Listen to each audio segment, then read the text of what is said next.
തീറ്റപ്രാന്തന്മാരുടെ 38ാമത്തെ എപ്പിസോഡിലേക്ക് സ്വാഗതം. ഇന്ന് നമ്മളിവിടെ ഒരു അടിപൊളി ഡിഷുമായിട്ടാണ് വന്നിരിക്കുന്നത്.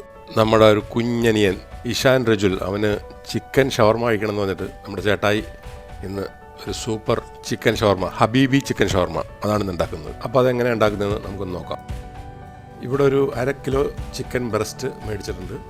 അത് നന്നായിട്ടൊന്ന് കട്ട് ചെയ്ത് ചെറിയ ചെറിയ പീസാക്കി എടുക്കാം. എന്നിട്ട് കഴുകി വെള്ളമൊക്കെ കളഞ്ഞ് ഡ്രൈ ആക്കി എടുക്കണം. ചിക്കൻ കഴുകി ഡ്രൈ ആക്കി എടുത്തിട്ടുണ്ട്. ഈ ചിക്കൻ മാരിനേറ്റ് ചെയ്യുന്നതിൻ്റെ ഭാഗമായിട്ട് നമുക്ക് ആദ്യം തന്നെ ഒരു ചെറുനാരങ്ങ ഫുള്ളായിട്ട് അതിലേക്ക് അങ്ങോട്ട് പിഴിഞ്ഞൊഴിക്കാം. ചെറുനാരങ്ങ നീര് ചേർത്താൽ ചിക്കൻ വളരെ സോഫ്റ്റായി കിട്ടും. ഇതിലേക്ക് നമുക്ക് പച്ചമുളകും ഇഞ്ചിയും കൂടെ അരച്ച പേസ്റ്റ് ചേർത്ത് കൊടുക്കാം. ഇത് ഞങ്ങളിവിടെ നേരത്തെ അരച്ച് വെച്ചാണ്. ഒരു 5-6 പച്ചമുളകും ഒരു ചെറിയ കഷ്ണം ഇഞ്ചി, 1 ടീസ്പൂൺ മഞ്ഞൾപ്പൊടി, 1.5 ടീസ്പൂൺ കാശ്മീരി ചില്ലി, പിന്നെ 1 ടീസ്പൂൺ കുരുമുളക് പൊടി. ഇവിടെ ചേട്ടായി ഫ്രഷ് കുരുമുളക് പൊടിച്ചങ്ങ് എടുക്കുകയാണ്. പുള്ളിക്കെല്ലാം ഫ്രഷ് വേണം. ഇനി ഇതിൽ നമ്മൾ മന്തി സ്പൈസസ് അത് ചേർക്കുന്നുണ്ട്. ഇതൊരു അറബിക് സ്പൈസാണ്.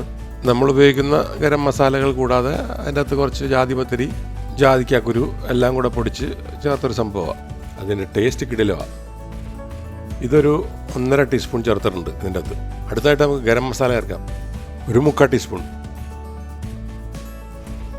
പിന്നെ ആവശ്യത്തിന് ഉപ്പ്.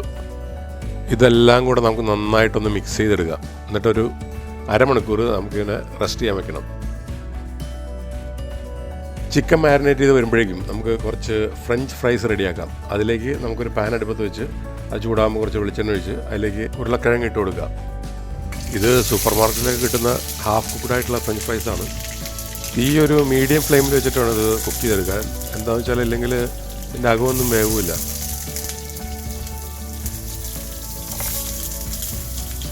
ഫ്രഞ്ച് ഫ്രൈസ് ഇപ്പോൾ ആവശ്യത്തിന് ഫ്രൈ ആയിട്ടുണ്ട്. നമുക്ക് ഈ പാൻ കുറച്ച് നേരം ഒന്ന് ചെരിച്ച് വെച്ചിട്ടേ ആ എണ്ണ ഒന്ന് വാർന്നു പോകാനായിട്ട് വയ്ക്കാം. അതിനുശേഷം ഒരു പ്ലേറ്റിൽ ടിഷ്യൂ പേപ്പർ ഇട്ടിട്ട് ഇതൊന്ന് വെതറിയിട്ട് കഴിഞ്ഞാൽ ആ ഓവറായിട്ടുള്ള എണ്ണ അങ്ങോട്ട് പോയി കിട്ടും. നമ്മളിപ്പോൾ ഫ്രഞ്ച് ഫ്രൈസ് ഉണ്ടാക്കിയ അതേ പാനിൽ തന്നെ കുറച്ചുകൂടെ വെളിച്ചെണ്ണ ഒഴിച്ചിട്ട് നമ്മൾ ആ മാരിനേറ്റ് ചിക്കൻ ഒന്ന് ഫ്രൈ ചെയ്തെടുക്കാം. ഈ ചിക്കൻ ഫ്രൈ ആകുമ്പോഴേക്കും കുബൂസിൻ്റെ അകത്തുള്ള ഫില്ലിങ്സിന് വേണ്ട വെജിറ്റബിൾസ് നമുക്കൊന്ന് കട്ട് ചെയ്തെടുക്കാം. ഇതിന് നമുക്ക് വേണ്ടത് ഒരു കുക്കുംബർ, ഒരു ചെറിയ കഷ്ണം ക്യാബേജ്, ഒരു തക്കാളി. ഇതെല്ലാം ഇവിടെ നമ്മൾ കട്ട് ചെയ്തെടുത്തിട്ടുണ്ട്. ഇനി ഇതിലേക്ക് വേണ്ട ബാക്കി കാര്യങ്ങൾ എന്തൊക്കെയാണെന്ന് നോക്കാം. 2 ടേബിൾ സ്പൂൺ കട്ട തൈര്. ചങ്ങാതി ഉപ്പ് എത്ര വേണമെന്ന് എനിക്ക് പറയാൻ പറ്റില്ല, നിങ്ങളുടെ ആവശ്യത്തിന് ഉപ്പ് ചേർക്കുക. കുരുമുളക് പൊടി ഒരു 3/4 ടീസ്പൂൺ. ഇനി ഇത് നന്നായിട്ടൊന്ന് മിക്സ് ചെയ്യുക. ഇനി ഇതിലേക്ക് നമ്മൾ ഗാർലിക്കും ലെമണും ചേർന്ന ഒരു സോസ് ചേർത്ത് കൊടുക്കുന്നു, ഒരു 2 ടേബിൾ സ്പൂൺ. എന്നിട്ട് ശരിക്കും അങ്ങോട്ട് കുഴയ്ക്കുക. കാണിച്ചേട്ടാ, കുറച്ച് തന്നെ നോക്കട്ടെ.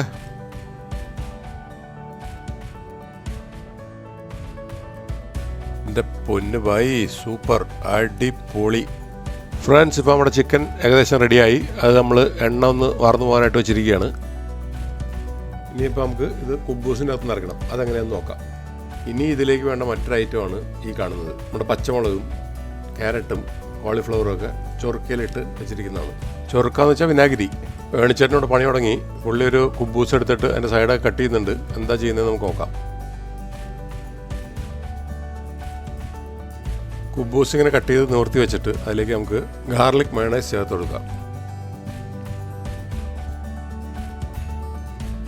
അതിട്ടതിന് ശേഷം നമുക്ക് നന്നായിട്ടൊന്ന് തേച്ച് പിടിപ്പിക്കാം. അതിലേക്ക് നമുക്ക് മാരിനേറ്റ് ചെയ്ത് ഫ്രൈ ചെയ്ത് വെച്ചിരിക്കുന്ന ചിക്കൻ പൊടിച്ച് ചേർക്കാം നന്നായിട്ട്. അതിലേക്ക് ചൊറുക്കയിലിട്ട കുറച്ച് പച്ചക്കറി ചേർത്ത് കൊടുക്കുക. അടുത്തതായി നമ്മുടെ മിക്സ്ഡ് വെജിറ്റബിൾസ് ഒന്ന് സ്പ്രെഡ് ചെയ്ത് കൊടുക്കുക. ഇനി ഇതിലേക്ക് കുറച്ച് ഫ്രഞ്ച് ഫ്രൈസും ചേർത്ത് ഇത് നന്നായി റോൾ ചെയ്തെടുക്കാം. റോൾ ചെയ്തിട്ട് നമുക്കിതൊന്ന് നമ്മുടെ ബട്ടർ പേപ്പറിൽ ഒന്ന് പൊതിഞ്ഞെടുക്കണം. ഇത് ഞാൻ ആദ്യമായിട്ടാട്ടോ കഴിക്കുന്നത്. അടിപൊളി ടേസ്റ്റാണ് കേട്ടോ. നിങ്ങളൊന്ന് ഉണ്ടാക്കി നോക്കിയത്. ഇത് നമുക്ക് പിള്ളേർക്ക് ബ്രേക്ക്ഫാസ്റ്റിനോ ലഞ്ചിനോ ഡിന്നറിനോ എപ്പോൾ വേണമെങ്കിലും കൊടുക്കാവുന്നതാണ്. എന്ന് വെച്ചാൽ ഇതിൻ്റെ അകത്ത് പച്ചക്കറിയുണ്ട്, ചിക്കനുണ്ട്, ഒരു സമീകൃത ആഹാരമാണ്. അപ്പം അതുകൊണ്ട് എല്ലാവരും ട്രൈ ചെയ്യുക. കഴിച്ചിട്ട് ഇഷ്ടപ്പെടുകയാണെങ്കിൽ നല്ല കമൻസ് തരിക. അതുപോലെ തീറ്റപ്രാന്തന്മാരുടെ ചാനൽ ആദ്യമായിട്ടാണ് കാണുന്നതെങ്കിൽ ലൈക്ക് ചെയ്യുക, ഷെയർ ചെയ്യുക, സബ്സ്ക്രൈബ് ചെയ്യുക. പിന്നെ നമ്മുടെ കുഞ്ഞനിയൻ ഇഷാൻ രജുൽ, അവനിത് കഴിച്ചു. അവൻ്റെ അഭിപ്രായം നമുക്കൊന്ന് കേൾക്കാം.